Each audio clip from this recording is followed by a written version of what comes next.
مالیاتی کفایت شعاری اور وسیع پیمانے پر بے روزگاری سے نشان زد ایک دہائی کے بعد کیا یوروزون نے واقعی ہم آہنگی حاصل کی؟ یورپی انضمام کا بنیادی مفروضہ سادہ تھا۔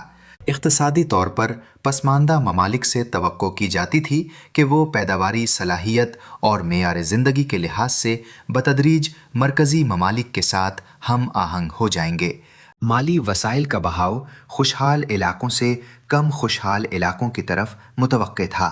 تکنیکی ترقی اور خصوصی علم کے پھیلاؤ کی توقع تھی۔ عالمگیر خوشحالی ہی متوقع نتیجہ تھا۔ وہ توقع پوری نہ ہو سکی۔ اگرچہ پولینڈ، ہنگری، رومانیہ اور بالٹک ریاستوں جیسے یورپی یونین کے نئے رکن ممالک نے 1995 اور 2008 کے درمیان ہم آہنگی کا مظاہرہ کیا، لیکن بحران کے بعد نئے شامل ہونے والوں کے لیے یہ رجحان سست پڑ گیا اور جنوبی یورپی ممالک کے لیے مکمل طور پر الٹ گیا۔ جنوبی یورپ میں فی کس آمدنی بحران سے پہلے یورپی یونین کی اوسط کے 85% سے کم ہو کر اس کے بعد 80% رہ گئی۔ معاشی عدم مساوات میں نمایاں اضافہ ہوا۔ فرینکفرٹ، ایمسٹرڈیم اور لندن جیسے ترقی پذیر شہری مراکز نے پیداواریت میں دھماکہ خیز اضافہ دیکھا۔ اس کے برعکس بیرونی علاقوں کو معاشی جمود کا سامنا کرنا پڑا۔ ابھرتا ہوا نمونہ ناقابل تردید ہے۔ یوروزون نے معاشی عدم مساوات کو کم کرنے کے بجائے انہیں مزید بڑھا دیا۔ مرکزی کشش کی قوتوں نے سرمایہ، ہنرمند مزدور اور اعلیٰ قدر افزائش والی صنعتوں کو پہلے سے ہی ترقی پذیر مرکزی معیشتوں میں مرکوز کر دیا۔ پسماندہ علاقوں کو ہجرت کے ذریعے اپنی سب سے زیادہ پیداواری افرادی قوت کے انخلاء کا سامنا کرنا پڑا اور وہ کم پیداواری معاشی سرگرمیوں تک محدود رہے۔ تجرباتی مطالعات سے پتہ چلتا ہے کہ 2008 کے بعد سے یورپ کے اندر علاقائی معاشی تفاوت میں شدت آئی ہے، جو یہ ظاہر کرتا ہے کہ مسابقتی عدم توازن محض چکری نہیں بلکہ یوروزون کے بنیادی ڈھانچے میں فطری طور پر جڑا ہوا ہے۔ یورو کا آغاز یورپی اتحاد کی خواہش پر مبنی تھا، تاہم اس کا اصل نتیجہ ایک دائمی معاشی پسماندگی کا گہرا ہونا ہے جو محکومی کی حالت میں پھنسا ہوا ہے۔ یہ ایک اہم سوال پیدا کرتا ہے، یہ پسماندہ ممالک ایسے ڈھانچے میں کیوں برقرار ہیں؟ تلخ حقیقت یہ ہے کہ متبادل صورتحال اس سے بھی زیادہ تباہ کن نتائج پیش کرتی ہے۔ یہ ان کی معاشی قید کو تشکیل دیتا ہے۔ پسماندہ ریاستوں کو دوہری انتخاب کا سامنا ہے، تاہم ہر آپشن شدید خطرات سے بھرا ہوا ہے۔ پہلا راستہ یوروزون میں رہنا ہے، جس کے نتیجے میں دائمی معاشی غلامی، سخت کفایت شعاری کے اقدامات کا نفاذ، نوجوانوں کی بڑی ہجرت، معاشی جمود کے طویل ادوار کو برداشت کرنا اور ایک ایسے ریگولیٹری نظام کے تحت کام کرنا شامل ہے جو بڑی حد تک جرمن مفادات کے تابع ہو۔ دوسرا اور اتنا ہی مشکل متبادل یوروزون سے دستبرداری ہے۔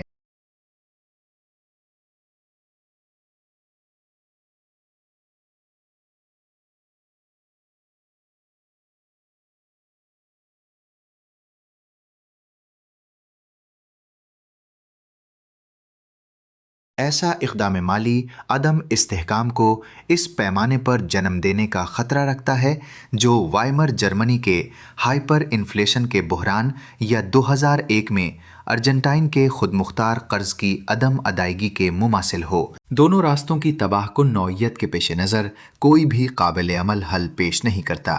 اس طرح ان پسماندہ ممالک کے مسلسل پھنسے رہنے کی وضاحت ہوتی ہے۔ یوروزون اپنی موجودہ ترتیب میں ایک حقیقی کرنسی یونین کے طور پر کام کرنے میں ناکام ہے، بلکہ یہ ایک معاشی گھیراؤ کے طور پر کام کرتا ہے جو کسی بھی قابل شناخت فرار کے طریقہ کار سے محروم ہے۔ مزید برآں رکنیت کی طویل مدت علیحدگی کی مشکل کو بڑھا دیتی ہے، کیونکہ خود مختار قرضے بڑھتے ہیں، ٹارگٹ ڈو عدم توازن پھیلتے ہیں اور اخراج سے پیدا ہونے والا ممکنہ افراتفری اور بھی زیادہ تباہ کن حد تک بڑھ جاتا ہے۔ اگرچہ ماریو ڈریگی کے 2012 کے جو کچھ بھی ہو کے اعلان نے عارضی طور پر مالیاتی منڈیوں کی پریشانیوں کو کم کیا، لیکن یہ بنیادی طور پر بنیادی ساختی خامیوں کو دور کرنے میں ناکام رہا۔